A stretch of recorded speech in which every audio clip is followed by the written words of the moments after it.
তো আগামীকাল কিন্তু আবার জুমাবার, তাই না? সকালে একটা গ্যাদারিং, দুপুরে আরেকটা গ্যাদারিং। তো বিষ্ণু ইসলাম বললেন লা ইয়াজতামিউ ঈদান ফি ইয়ামিন ওয়াহিদ, একদিনে দুই ঈদ হয় না, মানে একদিনে দুইটা গ্যাদারিং আমাদের জন্য কষ্ট হয়ে যাবে। এজন্য বিষ্ণু ইসলাম বলেছেন জুমার দিনে যদি কখনো ঈদ হয় আর ঈদের নামাজে যদি কেউ অংশগ্রহণ করে, তখন জুমার নামাজটা তার জন্য আর ওয়াজিব থাকে না, ওটা সুন্নাহ হয়ে যায়। রুকসা দিয়েছেন, ফ্লেক্সিবিলিটি আছে আর কি।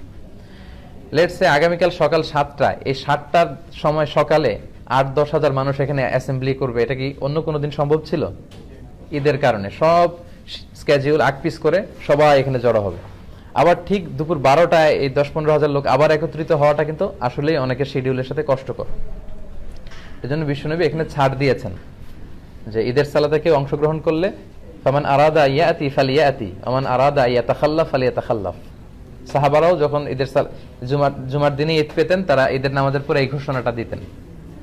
তবে জুমার সালাত যেহেতু অনেক গুরুত্বপূর্ণ একটা সালাত, ইবাদত, অনেক ভার্চু আছে এর মধ্যে, তো আমরা ইনশাআল্লাহ শরীক হব। তবে আপনাদের যদি কারো কোনো খুব জরুরি কাজ পড়ে যায়, এই ফ্লেক্সিবিলিটি চাইলে কেউ গ্রহণ